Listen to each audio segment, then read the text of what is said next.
So we've been kicking around this idea of JonBenét, her Tombstone saying the 25th, whereas she was found on the 26th, and why the reason for the discrepancy. So I think I want to kind of tackle that a little bit today. It's not going to stop any ongoing discussion of it, but I want to tackle that a little bit today. But before we move forward, I want to say a special thank you to two people. The first of which being Main Hypnosis LLC 3294. Once again, that's Main Hypnosis LLC 3294. And then Kristen Ali 6293. Once again, that's Kristen Ali 6293. Both thanking me for my work. And I have to say thank you back as always for constantly being in the chat, constantly supporting, constantly watching, constantly contributing. So bring it in. Come on. Big hug. Thank you. Thank you so much for watching. And let's get to this video. Let's dive in a little bit. So first thing I want to start with is this.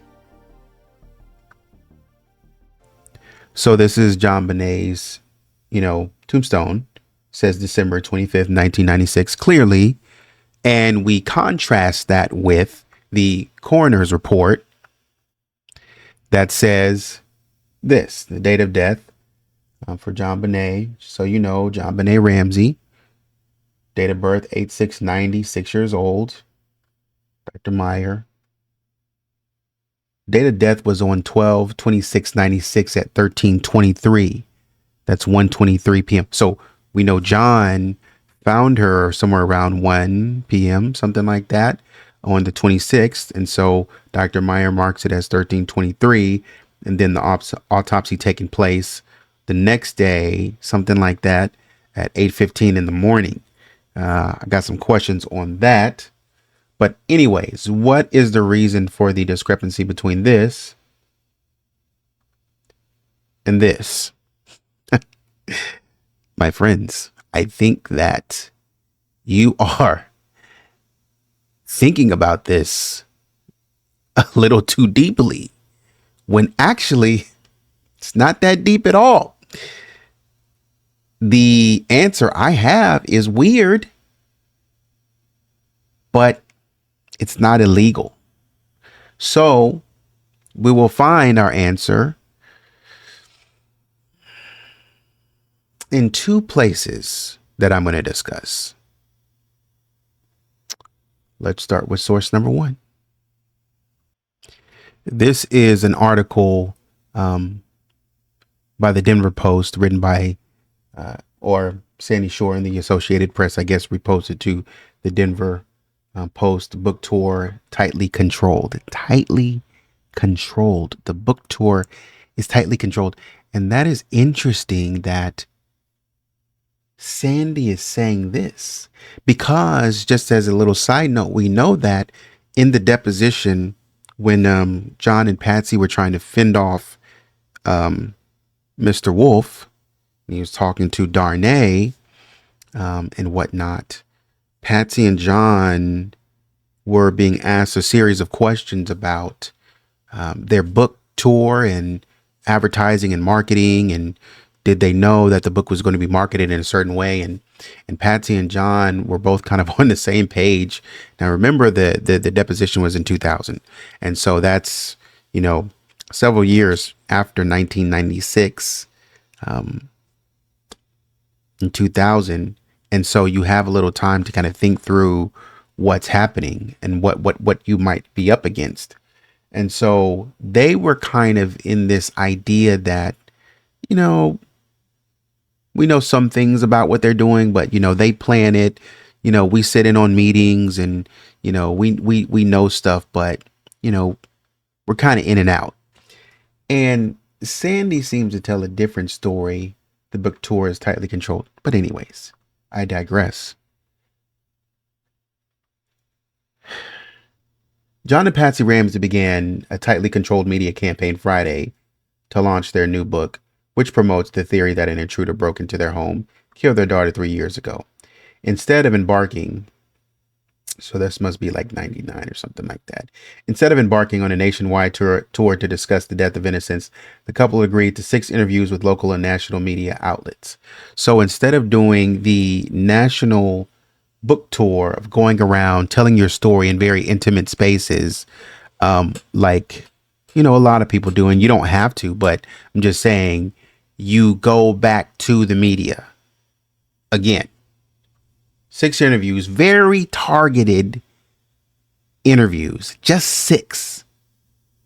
You better get all your questions in now because I'm just doing 6. Very controlled.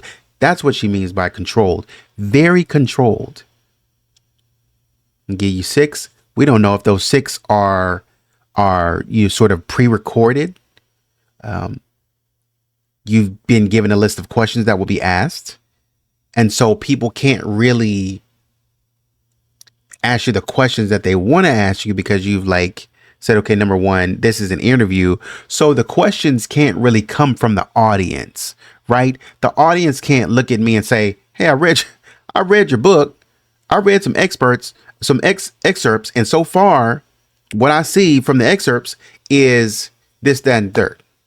And I have a problem with this, this, and this. Let's talk about it. It takes you out of the wide open space that you would be in and puts you in a more safe space, a more closed and confined space to where people can't really ask you questions that you might not be ready for. You can just send the questions to the interviewer, and there's so much stress around the interviews that we can't keep doing these. You know what I mean? So it's a mental drain. So Rolf Zettersten of Thomas Nelson Publishers, which published the book, said the Ramseys let him decide which interviews to grant. They were not accompanied by attorneys, and they answered every question, he said. Much of the book outlines events and evidence made public previously. The Ramseys cite 7 pieces of evidence they say point to an intruder as JonBenét's killer, including an unidentified palm print on the door to the room where her body was found, unidentified DNA under the girl's fingernails, and an unmatched boot print found near her body. You know what's funny, though? It's like we're talking about an unmatched boot print found near her body, of high tech. As you give away high tech boots, as you give investigators high tech boots, just watch them float away. Hey, here they are. But like, here's this unmatched boot print. How does that happen? Okay. They also refer to a theory by retired Colorado Springs police detective Lou Smith that a stun gun was used on the 6-year-old beauty queen. I don't believe that because stun gun wouldn't knock her out.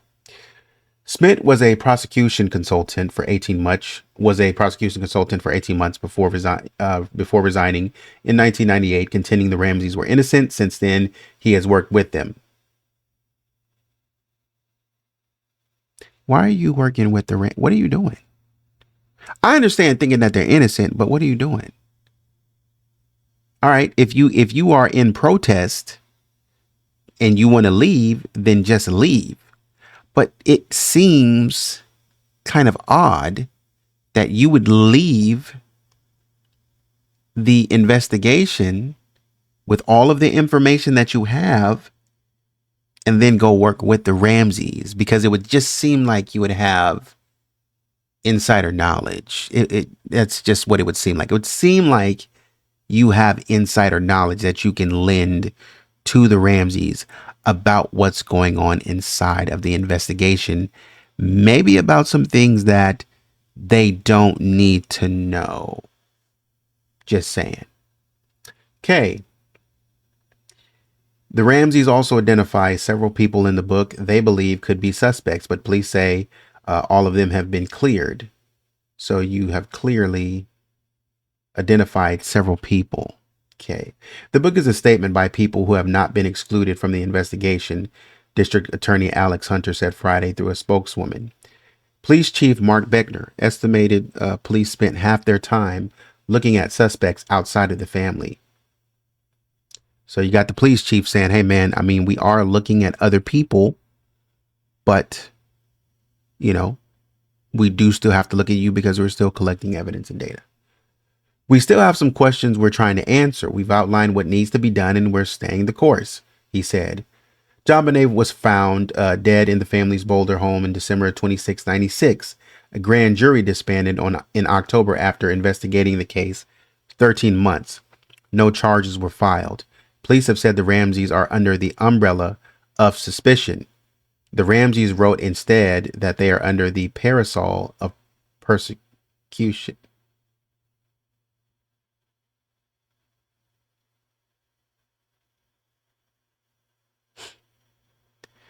Parasol?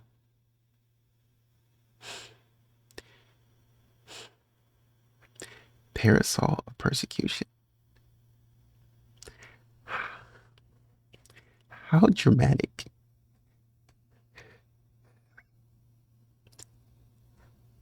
How dramatic do you have to be to shoot back? It's what is this? Is this like is this a game to you? Is this like a game to you that you know what I mean? Like what is this? Like is it like I say something like it's like I'm sitting at this press conference and I'm like, yo, we have several things that we're looking at, and we just gotta, address the elephant in the room. And like you're over there being annoying and responding, man, hey, why don't you address the tiger in the room? This is not when we're investigating the death of your daughter. Why are you doing this? The parasol of persecution. Dramatic and childish. You gotta stop. Criticizing police as inexperienced officers who worked on hunches instead of evidence and leaked information to the news media. Boy. The more I read about this story, the hypocrisy that just slams me. We understood that the police had to look at us, but we feared they were looking only at us, John Ramsey said. John, it hasn't been but a couple of days when we started looking at you.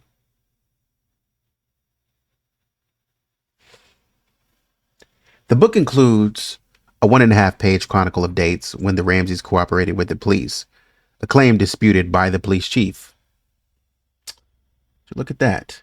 There's no question we had trouble getting interviews, he said. The Ramseys took turns writing sections of the book describing their grief, their frustration, and their dreams of JonBenét. And this is what you were looking for right here. You want to know why? You want to know why the Tombstone says the 25th? This right here. This is it. John Ramsey also explains the date of death on JonBenét's grave, December 25th, 1996. I selected December 25th because I didn't want the world to ever forget what it did to our daughter on the day of joy and peace, Christmas Day. On Thursday, Governor Bill Owen said the Ramseys are trying to manipulate the public into believing they are victims. What bothers me is they wouldn't talk when it mattered, and now you're not going to be able to pick up a publication or turn on the TV without seeing them talking, he said. I just find it strange behavior for them to try to become victims. Yeah, me too, Governor. I selected December 25th because I didn't want the world to ever forget what it did to our daughter on the day of joy and peace, Christmas Day.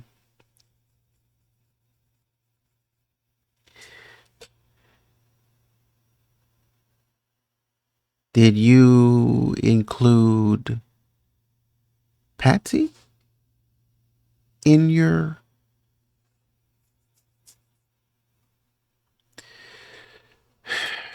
Let me talk to you for a second.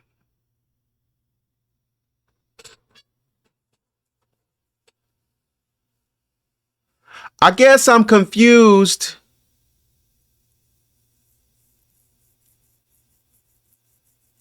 I guess I'm a little confused. Did you include Patsy in your decision? Is Patsy involved at all in this, or is this more of John's heroics? The mighty, mighty John, like, rips open his cape. Superman John tells us, hey, I did this. This is something that I thought. And somehow, some way, we're blaming the world for what? What is this? What is this? Why is the world being blamed for this? I mean, let's blame it on an intruder for sure, but let's just keep the main thing the main thing. But also, too, even more importantly, what the heck does that have to do with when she died? She died on, we found her on the 26th. If we date back with rigor mortis, the coroner put the 26th. And you, for some reason, imposing your will, said it's got to be the 25th. Because I need y'all to be able to commemorate. I guarantee you ain't nobody going to be thinking about that. Nobody is good. I have never, maybe you have, I have never seen somebody walk up to the tombstone of JonBenét, walk up to the gravesite and be like, you know what? That makes sense. Because, this is, what the world did. But the world didn't do it to her on the 25th. Whatever was done on the 26th. So it is inaccurate then for you to say the 25th, because whatever was done, if we are going by cold hard facts of rigor mortis, was done on the 26th, the early morning of the 26th. So it's not factual. So why are you putting fictional information on this young lady's tombstone? Why are you willingly putting fictional information based on what? What is this based on?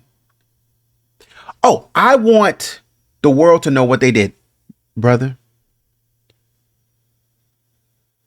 December 25th was December 25th. From what we know, from what you told us, you brought the girl home and you laid her in bed. And by the time you went to sleep, she was asleep. To your knowledge, that's it. An intruder came in the middle of the night. We don't know when. So if the autopsy says, hey man, 26th, why not just go with that? But you know what? You've been having a problem with that, haven't you, John? You've been having a problem with just letting authority be authority. I got another article that's really weird, but let's look at it before I close this down. So here, and we're going to talk about this a little bit more in terms of John Ramsey's defiance. We're going to talk about this a little bit more in its own sort of section about John Ramsey's defiance, because this needs to be talked about. Interview with Lou Smith, John Ramsey, and of course John Ramsey's attorney was there to kind of watch. But you see the kind of things that they say when they get turned around. And this is why they needed attorneys in the room. This is why they needed attorneys in the room. That's always open to people's opinions, but there's various theories. It could be anywhere from 2 hours to more than that. But again, it is in her intestine. Talking about the pineapple. Again, we'll talk about that later. John Ramsey comes in and says, well, my amateur reasoning would be that she was in bed, she was asleep before we got home, which was, 9/9/15. I believe she was killed that night. Okay. We kind of have evidence to the contrary, but please continue why you think that. I believe she was killed that night. Lou Smith, what night? John Ramsey, the 25th, if I have my dates right. The 26th, evening of the 26th, rather than early in the morning or the next morning.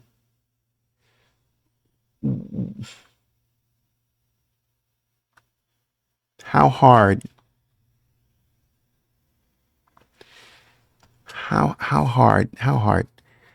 is this statement? How hard is this statement right here? Help me understand. How hard is this statement right here? You said she was killed that night. Didn't you? That's what you told me. You said she was killed the night. You just said it. She's killed at 9. We got home at 9/15. I think she's killed that night. That's what you just told me. Right there. 9/15. That's the 25th in my mind. Somehow, some way, you get confused and say, okay, 25th, if I have my dates right. Yes, you have your dates right. The 26th. Then he goes on the 26th and says the evening of the 26th rather than early in the morning. Or you mean like the evening of the 25th rather than early morning? And I would have to go back and look at this transcript to see if they were asking about her being killed early morning, if that was floated or considered. Because it seems like this conversation, because they were talking about, prior to this, they were talking about the pineapples. And so for him to go into, John said some really weird things in this transcript. I'm not going to lie to you. He said some really weird stuff in this transcript, some stuff that is just like, how would you know that? What would make you ask a question like that? That's what's weird to me. But he's kind of lost. Okay, I don't know if it's 25th or 26th, but basically what I guess he's trying to say is, I'm saying the 25th. I'm going to go with the 25th.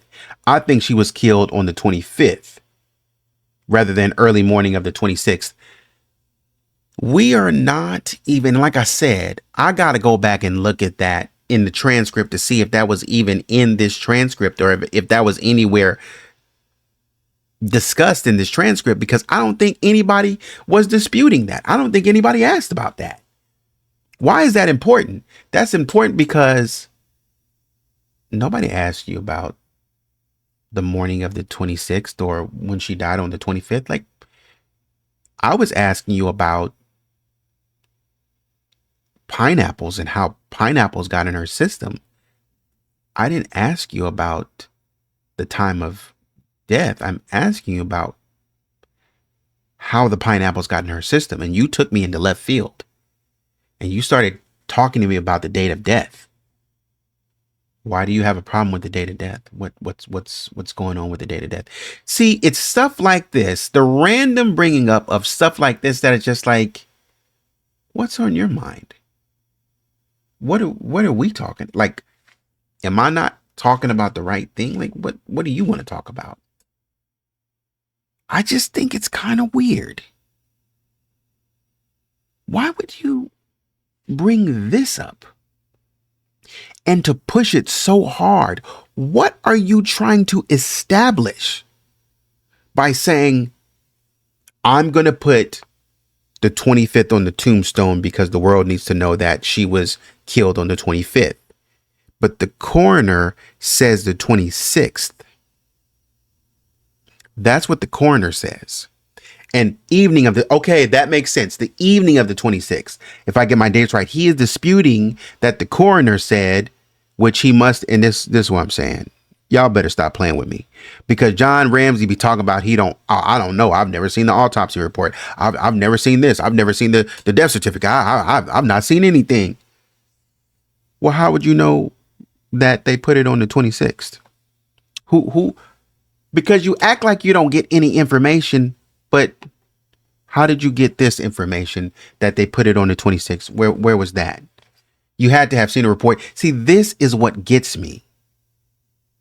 Y'all be bold-faced lying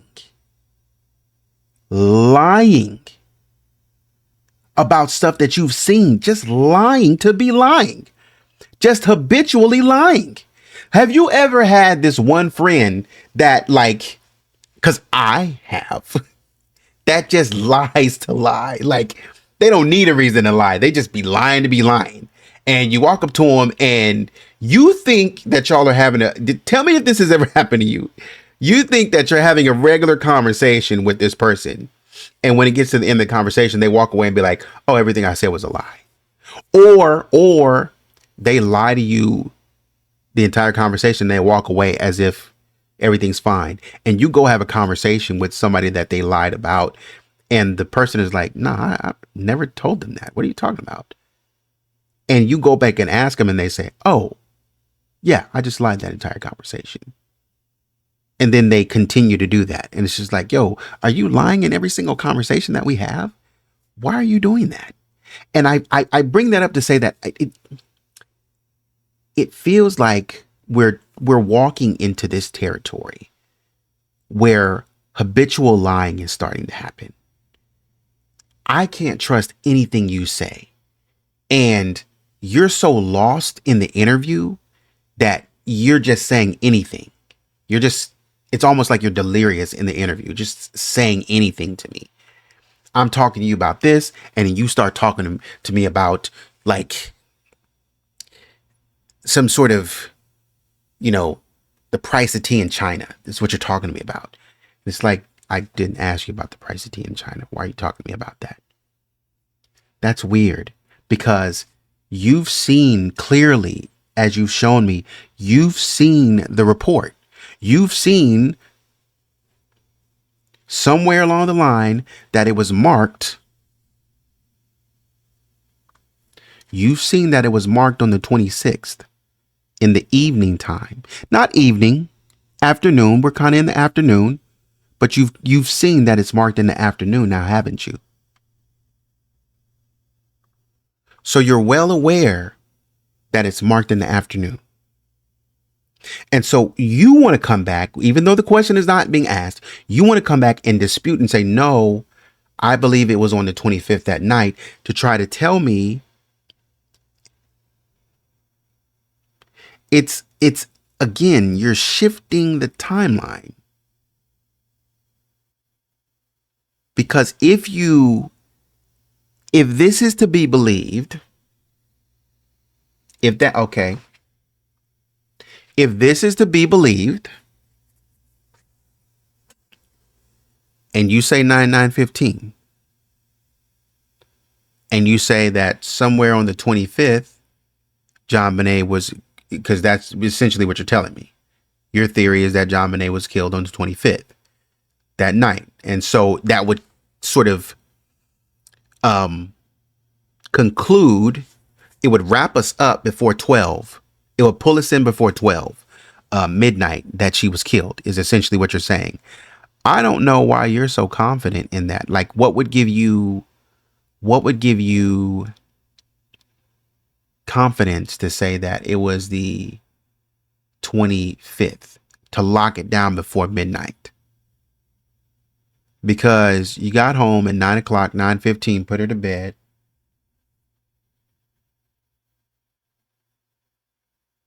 She was in bed. She was asleep. She came home.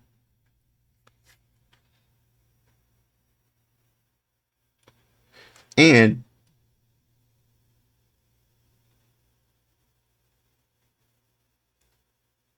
think about the date. John Ramsey says, well, okay, the 25th, Christmas day, night. So if you said midnight, that means there's 3 hours that I would say there is no way she could have eaten any, as it's time. It's a time mark.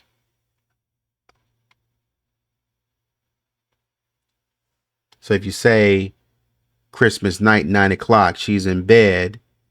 And so what you're telling me is that from 9 to 12, 9 to midnight, she was in bed.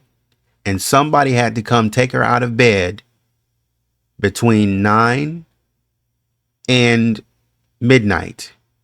Well, we know that you didn't get in bed till 9:30. I'm assuming that you got down there and played with Burke, and your recollection is maybe that you played with Burke 15 minutes is what you're going to have me believe. That you went down, played with Burke 15 minutes, and what you're going to have me believe. And then, or maybe 10 minutes, and you were just exhausted. And you said, "Son, we can't do this tonight. I'm sorry. I thought I could do more time. We got to go upstairs." And you went upstairs and got Burke in bed in 5 minutes. And he was knocked out. He was ready to go to sleep. The boy was amped up, ready to go. The boy was amped up. He was ready to play. He didn't want to go to sleep. He told you that. I'm ready to play. I'm ready. And so that would give us more of a reason, because you're trying to put an amped up child to bed who wants to play with his toys. Like he told us, I just want to crack this thing open and get this thing put together. But we'll leave that out for now. We'll leave that out and we'll say that Burke did not wake back up. We will say that. Okay. 9:30, everybody's in bed. And everybody's supposed to be asleep. So somewhere around 9:30, this person comes in. Y'all don't hear nothing. So this person had to come in. Y'all are knocked out.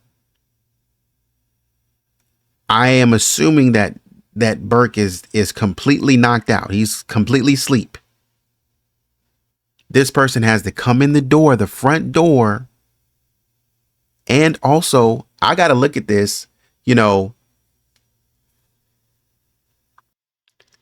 I feel like there's a gate around this property.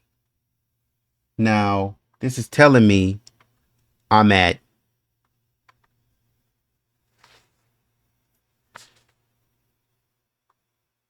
752.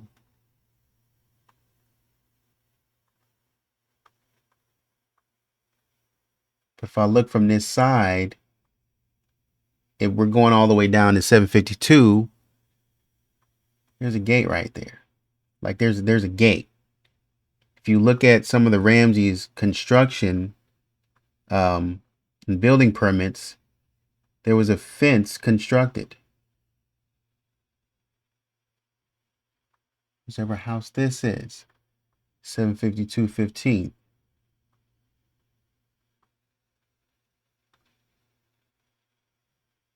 Yeah, there's like a gate all the way around. So like if you look right here, there's a gate. And we see that there's a chair. Okay. There's a chair that would allow somebody to jump over this fence. Boy, that'd be painful. That'd be really painful.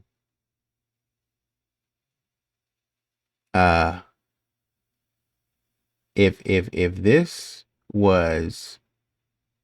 would be the only way that I would believe the intruder theory, because there's a chair right there. Now, mindful, this is updated as of August 2024. This is a picture updated by Google as of August 2024. So this is not to say that there was a chair here, but if we were to want to speculate and say that somebody bought a ladder around, I mean, there could be that. But that would mean that the intruder would have to have brought a ladder. And they would have had to jump over and either pull the ladder, because now you're going to have, and this is again, now you're going to have somebody walking down the street with a ladder. That doesn't look, that doesn't look suspicious at all. That's not suspicious. That's not suspicious one bit. But let's say you elude the eyes of people, right? Okay, sure. You elude the eyes of people and you get this, and then you hop over. Bruh, you see how sharp these things are up here? Like, first of all, you gotta be relatively tall. And then this is gonna hurt like a mug. This is gonna hurt. Trying to jump over that's gonna hurt. But what I wanted, and this is at 774. So 749th.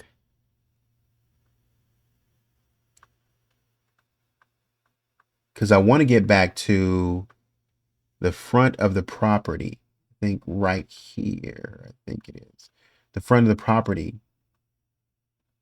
That's 752. Hold on. Yeah, so pulling up the 2012, I tried to do the 2007 picture, but that's too blurry. So I pull up to 2012. And so basically this is the view from the side. If you're thinking about the intruder theory, then again, you got this fence that kind of goes all the way around. That would be quite difficult to work out. So this would be kind of like the entrance, I believe, of the Ramseys' home. Yeah, this would be the entrance. And you go around the side here and you see this gate that remains. You go around the side here. So just think this person would have had to go around the side and dip into, and then you really have to know where the break-in point was. They would have really had to know that.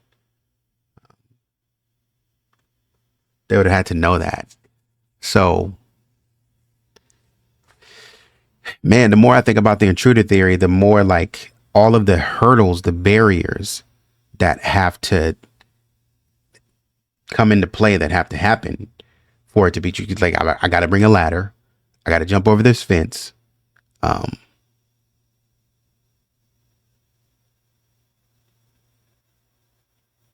Because I think the permit information, building and construction permit said that they built like that fence was built in 92 when the Ramseys got there. So the Ramseys got there in 91.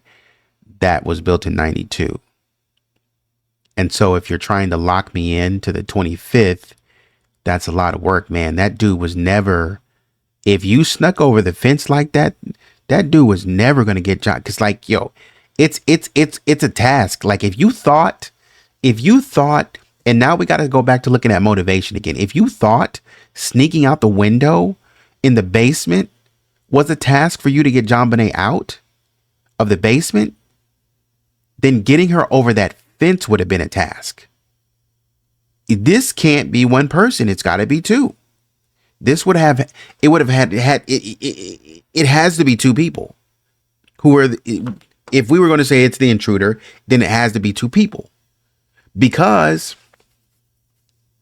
one person's not going to be able to do that with, I don't care how light JonBenét is, because now you're having to ask JonBenét to be a willing participant in her abduction. And as John says in this file, she would have hollered, she would scream, she would be kicking and screaming.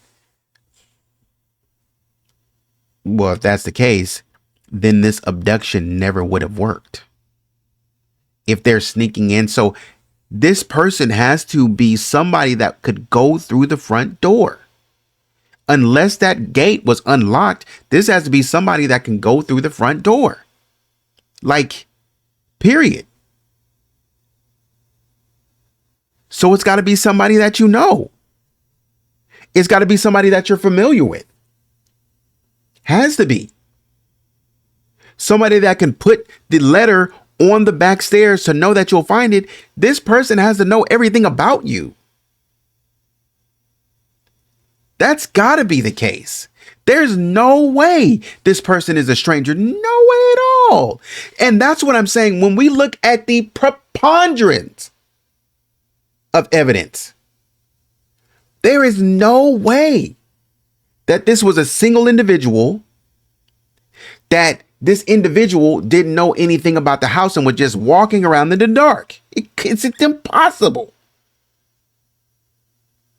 It's like the more I look at this case, the further away I'm being dragged from the intruder theory. And it's like, yo, this is a lot of barriers. Like, this person must have really wanted JonBenét. This person must have really been looking and really calculating everything about this person. Had to be in your house multiple times.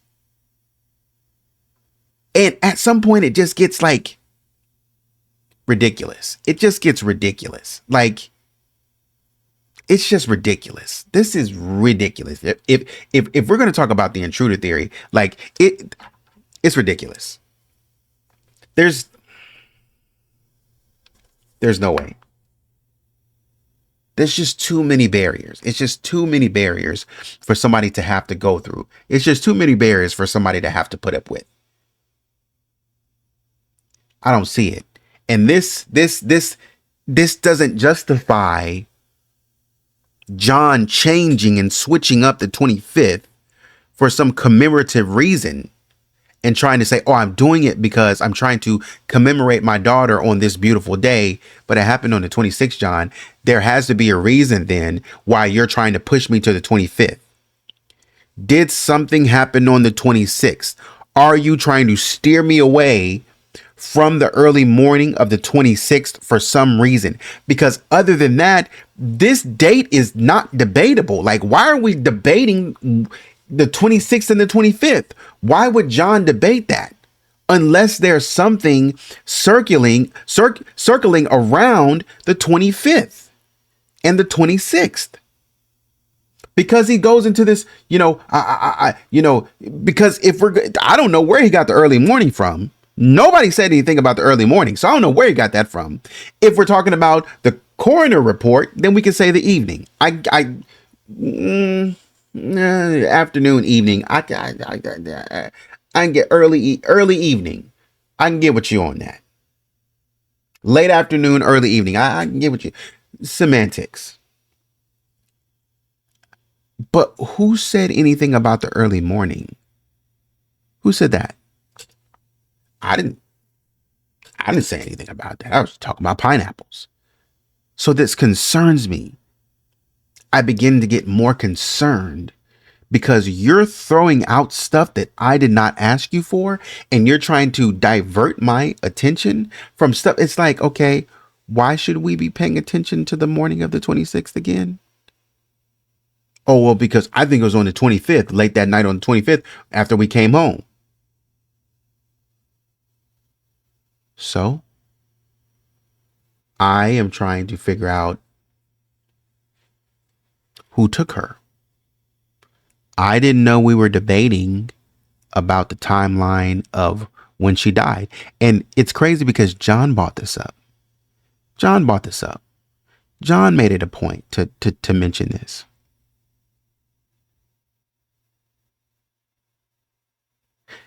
Is that a Freudian slip? I don't know. To talk about, because it's like you're peppering me with little things that should not matter. Like, you're peppering me with things that we shouldn't be talking about. But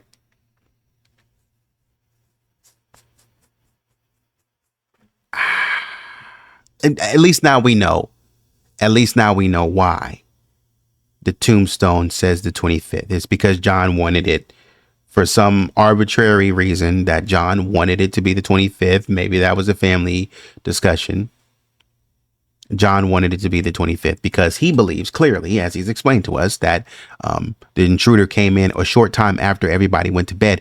And why does that have to be the case? That has to be the case because I have to say that this intruder came in as soon as possible so that it cuts off time. This is just me thinking. I have to say it happened as soon as possible. I have to say this intruder got in and got out as soon as possible to cut down any late night wanderings.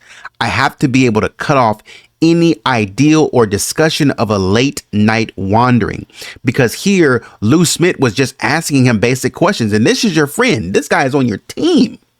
But he's like, hey, what's up? What we gotta understand more about the pineapple. But John is like, I don't understand nothing about no pineapple. Stop talking to me about pineapple. I don't get it. I don't know. But it's like, yeah.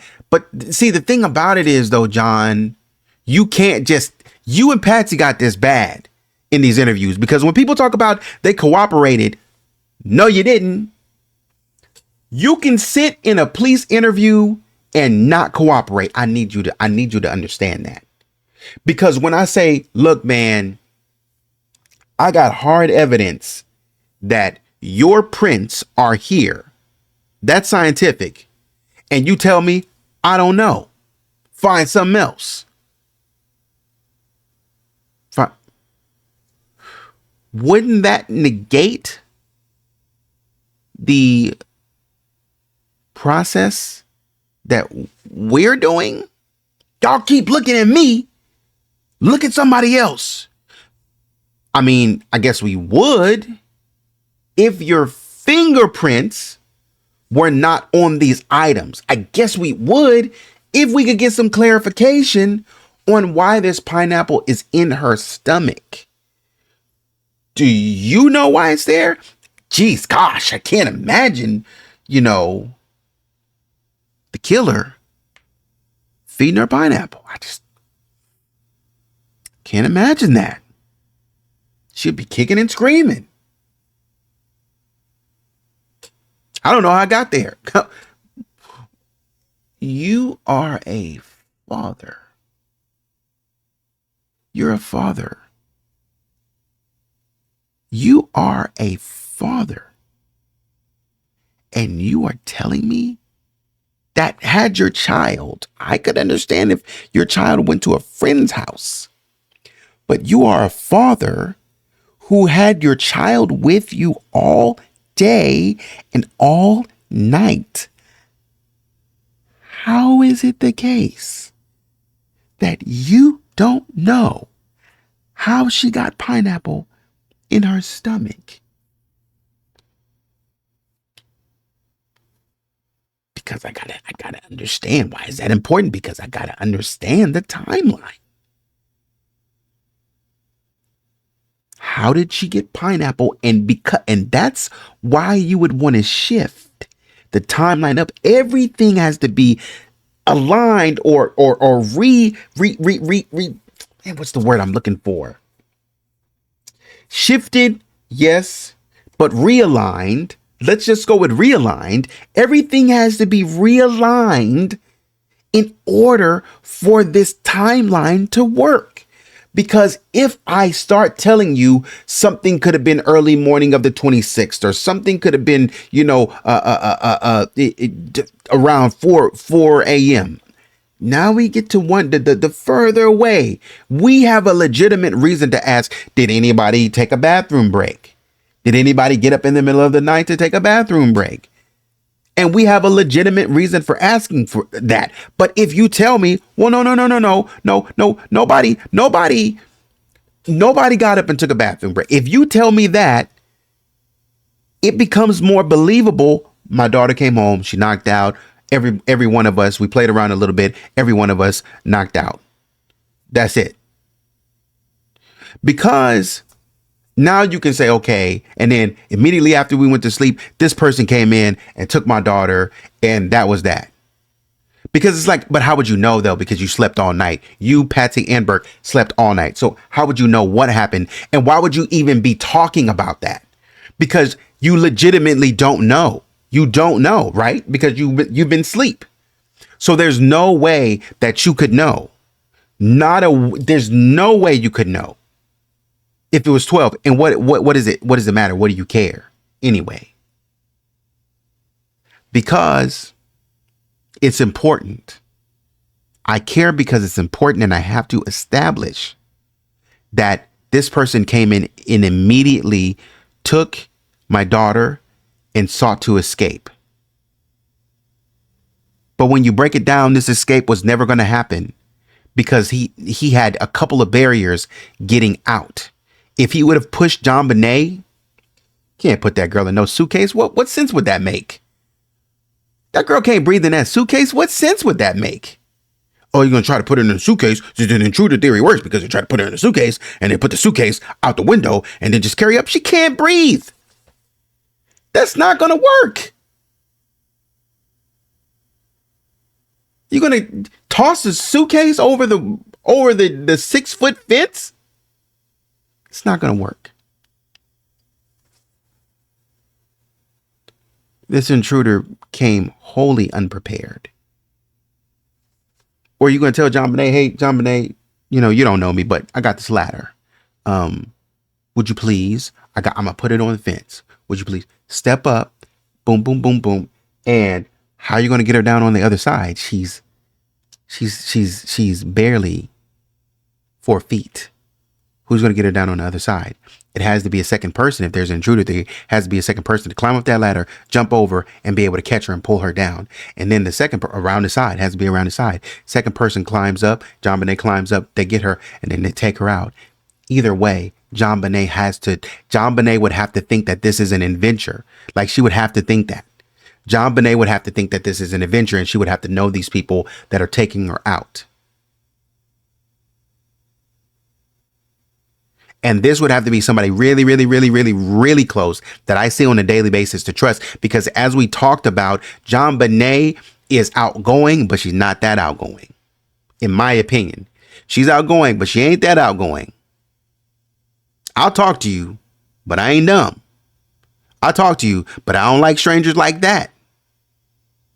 So for me to just be going with anybody for any reason, probably not. And knowing JonBenét probably was one to ask questions. And be like, where's mom and dad? Mom, where are we going? Dad, where are we going? Mom, why are we doing this? Dad, why are we doing this?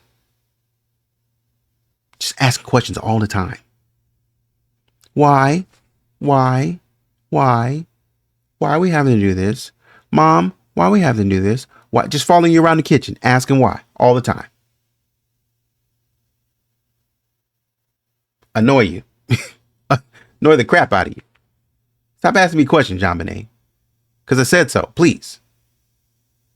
So JonBenét would be asking, if this were Linda Hoffman Pugh or Mervyn, JonBenét would be asking, where's mom and dad? Where's Burke? Why are they not coming? That's what would be the case. So I'm highly confused as to, this. It's just too many barriers. We know now that John Ramsey wanted to do it because he needed to shift this timeline up. It needs to be locked in subliminally, and you can't see it unless you know what's going on. Doesn't make sense unless you know what's going on. Like, the timeline has to be in sync. The timeline has to be intact. It has to be the 25th because this person has to come in and take her immediately while we're all in bed and sleep. And that takes us out of the crime. Based off what I'm telling you, that takes us out of being in the running for people who may have committed this crime. That takes us out.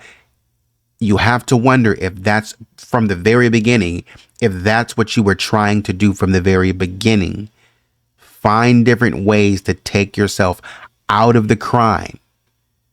Go ahead and explain a way that you should be, to where I'm not telling you I shouldn't be considered.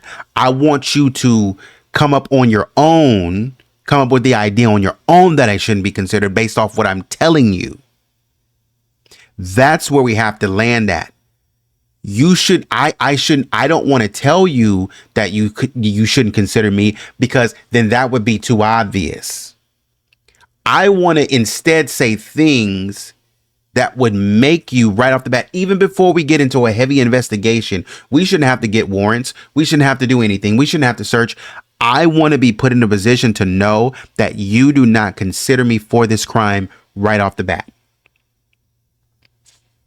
And I do that by dropping hints. And I do that by saying, well, this person had to come in at this time, because if you figure in my amateur mind, what do I know? Right? Wink, hint, hint. What do I know? this person comes in at right after we go to sleep, because you got to realize, and John has said this, you got to realize we were exhausted, so we went to bed and we just fell into bed and we just went to sleep. I was knocked out before my eyelids didn't even close before I was knocked out, and I just went to snoring. I bet you did. I just went to snoring, and Patsy, she was just done herself. And Burke, Burke was, as soon as I laid Burke down, Burke was out. He was out like a light. And, JonBenét, she was asleep like a rock. Nothing we could do. We all asleep. And so nobody would have heard anything in the house. There's no way. And so from there, the person, they would have come in. They would have come in and 9:30, 9:45, and they would have picked her up and they would have taken them right out the house. Yeah, right through this window. But John, you have a fence outside. How are they got on that? These criminals, these animals, these creatures, they're smart. They know they know how to do this. They've probably done this, 3, 4, 5 times. Look at the house down the street that somebody snuck in. Did that house have a fence? Because that would be quite easy. That would be much easier for them to break into a house with no fence. That's what I'm saying. There's too much grasping. And I'll leave it at this. There's too much grasping at straws. It's like, which one is it? Because I can't be running to and fro off some nonsense. Which one is it? Is it an outside person? Is it a friend? Is it a nanny? Is it a family member? Is it a legitimate foreign faction? Which one is it? And there's all these things to throw me to the left. Could have been the intruder. Could have been somebody we knew because we left keys down here, so they knew that. Yeah, but did you leave keys at the front fence? Well, we left the front gate open because we thought that, it was a safe neighborhood. We didn't even put our alarm system on. True. And it's possible that somebody was just canvassing the area and just picked the gate and said, oh, crime of opportunity. But a crime of opportunity would look significantly different than what we saw with JonBenét, because JonBenét, I believe that was a crime of passion of sorts. It was a crime of passion. Because a crime of opportunity would have just been somebody coming in, quick hit, boom, boom. I need to get this. That's it. These people look wealthy. I'm in a wealthy neighborhood. Let's click. That's it.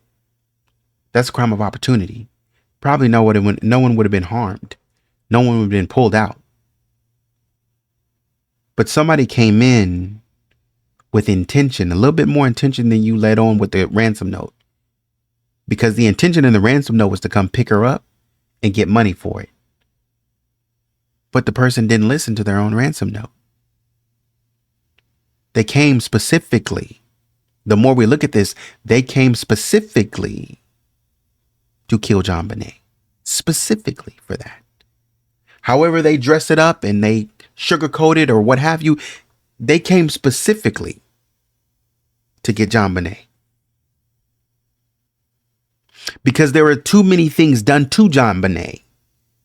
I could believe you if JonBenét was 22 and she had a chance at fighting off the assailant. I could believe you at that point. But when you tell me that JonBenét was barely 4 feet, 6 years old, 45 pounds, JonBenét ain't fighting off anyone.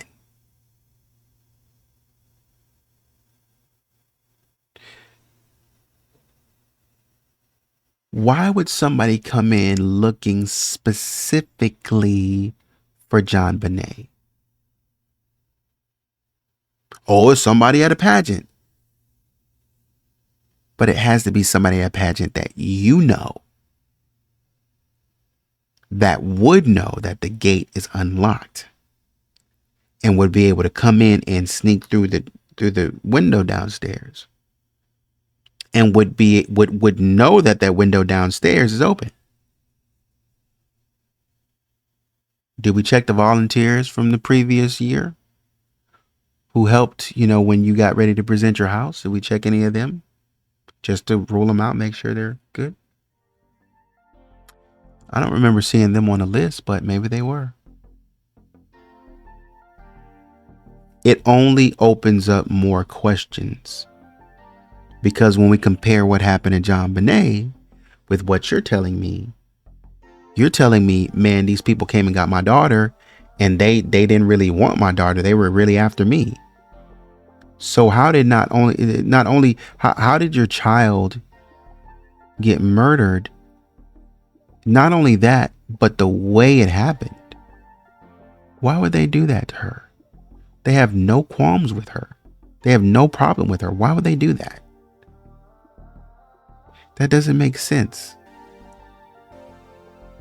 You got to help me out. I'll leave it there. My mind is still going. I'll leave it there. But I gotta close in on you, because this don't make no sense. Because once you start parsing out this from that, and you say, yeah, but this is a crime of passion. Let's be consistent with the crime of passion. Whoever came in wouldn't do this. Their actions would be consistent with this. They would have come in and anybody with a crime of passion, I don't care what you're doing.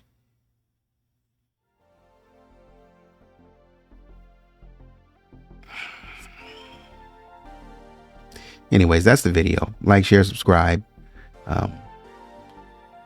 comment. Let me know what you think in the comments. Let me know where you are. Thank you for your support. Thank you for watching. And until next video, take it easy.